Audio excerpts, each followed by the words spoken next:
Hello my friends and welcome. We have some interesting news coming from the Moscow. It was the massive drone attack on that city. It all started from the last night. Then Russia fired the rockets on Ukrainian cities including Kyiv and launched the drones. This is a big residential building in the Kyiv city. As you can see, the penthouse was totally demolished by the drone attack. Unfortunately, there are some casualties. And in a few hours after Kyiv attack, someone launched the drones to target the objects in Moscow. This is the drone. You can hardly see it on this video. Well, it has the stabilizer on the front and the wing on the back, as well as the engine is also mounted on the back side. We call it the duck scheme, so it flies towards that part. Yeah, quite unusual. Unfortunately, most of the drones were targeted in the air and some went also to the residential buildings. However, they didn't explode and just hit the apartments. None of the drones exploded. And there are no any civilian casualties in Russia because of the today's drone attack. About the number of the drones, some say that there were around 10 of the drones, some say more than 20. Really, it's hard to say, but I guess it's around 10. Sorry for the watermark, so here you can see where the drone hit the residential building, also the penthouse, but you see the devastation the drone brought to the locals. Just missing windows, and even this wall at the place where the drone hit the building is basically intact. It was just a collision. This video was published as well. I don't think that it is the drone. I think it is the Cessna aircraft or something like that. Well, it may be the drone, but it looks like the airplane. And those are the areas in Moscow that were targeted. Sorry about the Russian language here, I don't have the English version. Well, the targets mostly concentrated at this area where there is the Russian elite district, Rublovka, where Russian elite usually lives, like politicians or propaganda journalists, sportsmen and others. Everyone who has enough money to live there, because it's very expensive. And yes, Russia shut down many of the drones, and also they used the special interference devices to redirect drones, and some of the drones just went into the fields. That is why I personally think that the drones were disturbed on their trajectory, and that's why they hit the usual residential buildings. Because Rublovka was the main targeted spot, many Moscow citizens actually liked that. Even Russian propaganda journalists like Solovyov in their programs say that Russians, what are you doing? Why are you laughing that Rublovka was attacked? We're the same people, it doesn't matter how much you earn. But there is one thing, usually people who live in Rublovka, they do not earn the money. They take those money from the Russian budget, so from Russians. Some of the Russian members of parliament already started to say that Russia should use nukes against Ukraine. But I'm not really sure whether Ukraine was responsible. I think Russia is doing that themselves. It is just the accident. They wrongly programmed their drones to target Kyiv and instead put Moscow in coordinates. Well, actually, Russian FSB started to search some sort of the people who might have launched those drones from the Moscow area. But according to Russian FSB officials, they haven't got any order from the Russian elite and from Putin directly to start those searches. Today, Putin stated in the media resources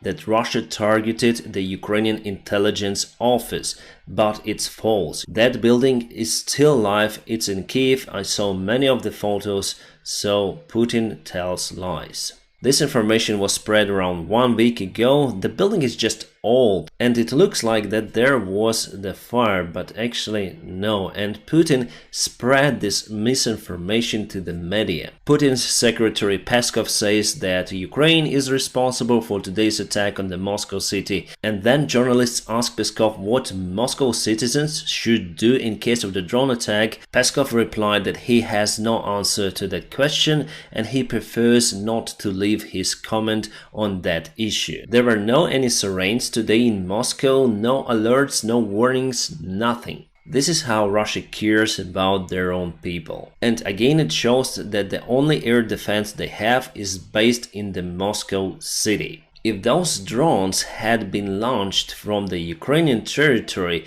they should have passed lots of the kilometers, hundreds. And basically by accusing Ukraine for this event, they sign up that the Russian air defense is useless. Ukraine may legally use the force outside its own borders, says the Minister of the Foreign Affairs of the United Kingdom. He says that the military targets that the Russian Federation might use against Ukraine are the legal targets for Ukrainian army. This was his comment just after the drone attack on the Moscow city. According to some images, we may understand that few of the drones made it finally to their targets.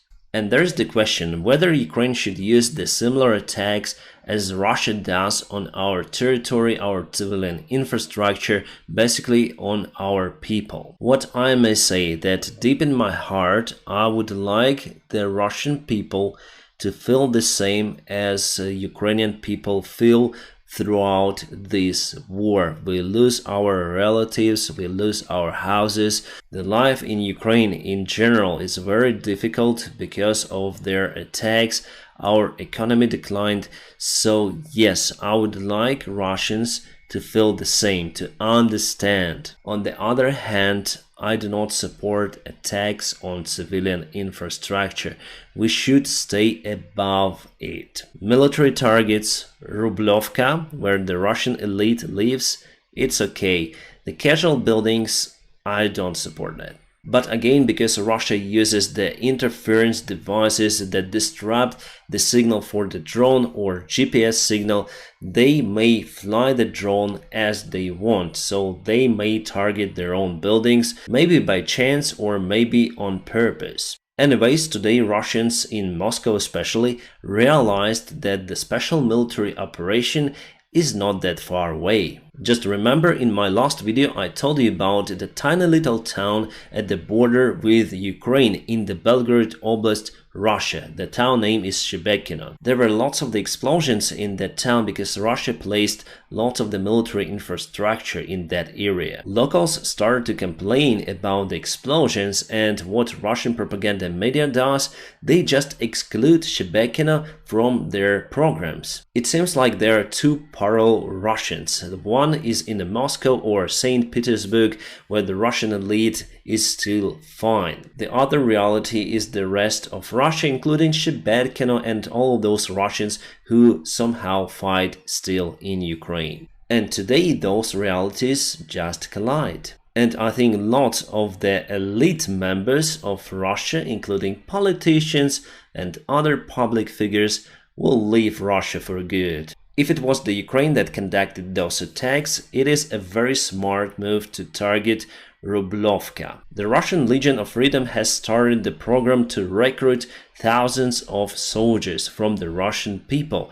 They want to take Moscow. This information was published in the Times. They will continue their recruitment program until there will be enough troops to start the assault towards Moscow. Well, based on the assault towards the Belgorod, they don't really need a lot of people to go to Moscow. The Russian army is now almost fully in Ukraine. And the professional Russian army is basically gone in 2022. The only capable force that Russia still has is the Wagner group, but they're quite restricted, and now they're leaving the Bakhmut city. By the way, Prigozhin today said that he is okay with the drone attacks on Rublovka. However, he was in desperate and anger as usual that Russian military let this happen, I mean the attack in Moscow. He says that the Russian military bureaucrats are the bigger enemy for Russia